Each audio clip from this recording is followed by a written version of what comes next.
জনিতা জয়রাধে এই বলে কি করেছে নারদ মুনি যাচ্ছে ভক্ত কো বলিয়া নারদ চলিতে লাগিল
মহারসে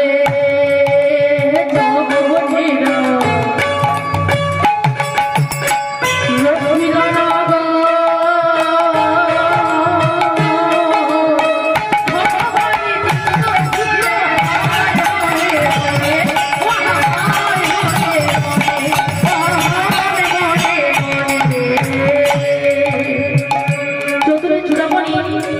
দাদা বলার সঙ্গে পরামর্শ করছে দাদা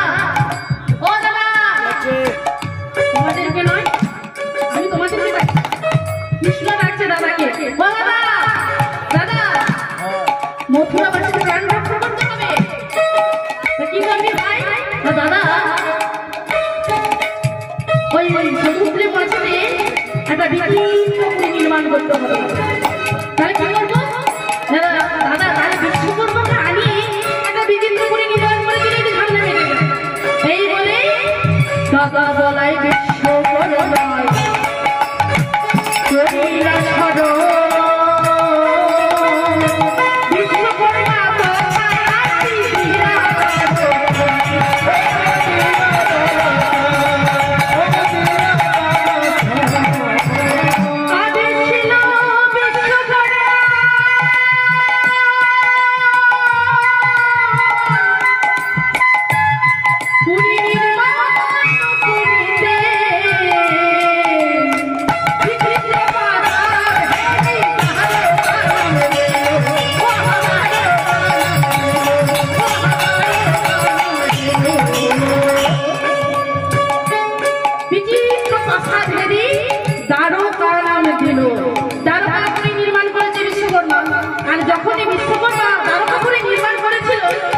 ভগবানের কাছে একটা কিছু প্রতিজ্ঞা করেছিল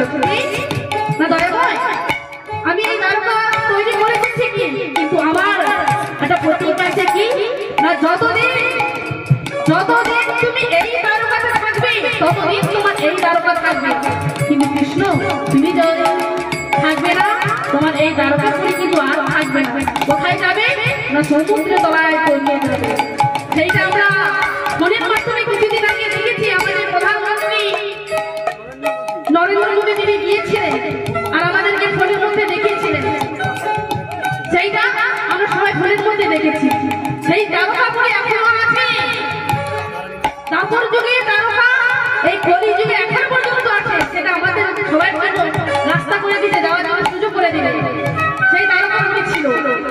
এইবার কি করেছিল না ওই দ্বারকাতে সবাইকে ধাবিত করে তারা দাঁড়ি করলেন কাকে না দাদা বলাইকে সকল প্রজাগণকে ওই দ্বারকাতে রাখলেন সুরক্ষিত রাখলেন এইবার ভগবান মনে মনে ভাবছে দেখে আসি তো কাল যখন তার সৈন্যবাহিনী কি করছে এই বলে কাল যখনরা কি করছে যেই না দেখতে গিয়েছে কাল যখনের চোখে বলেছে এই যে কৃষ্ণ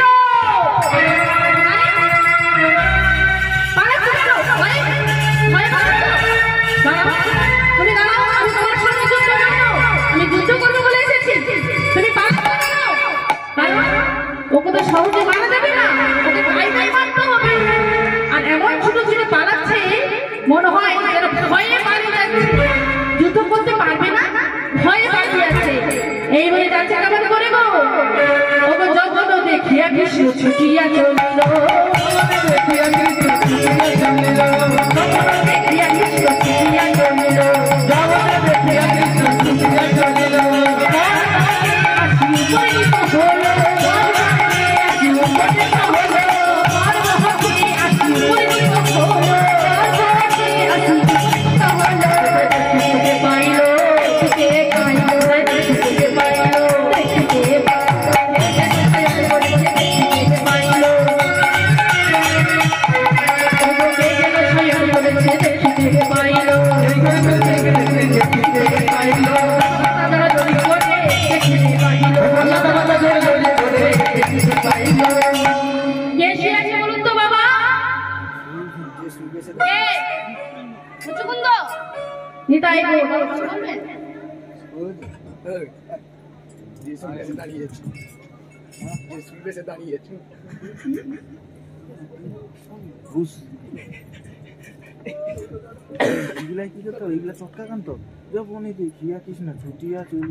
একটু বিরক্ত করলাম আপনাদের শুধু শ্রোতৃ মণ্ডলী। আজকে যে কীর্তন গান হচ্ছে তাতে যে বোনটি আমার এতক্ষণ ধরে গলা শুধু ফাটালেন কতটা আপনাদের বোধগম্য হয়েছে মাফ করবেন জানি না সেটা। সনাতন ধর্মাবলম্বী আমরা যারা আছি কতটা শিক্ষা গ্রহণ করলাম, গলাটা মার হয়ে গেছে মাফ করবেন, কতটা আমরা শিক্ষা গ্রহণ করলাম জানি না, বোনটা শুধু গলা ফাটিয়ে যাচ্ছে। যাই হোক বেশি সময় নেব না, উনার গানে সন্তুষ্ট হয়ে আশিস বাড়ি কলসিবেরিয়া 100 টাকা সৌরভ পড়ায়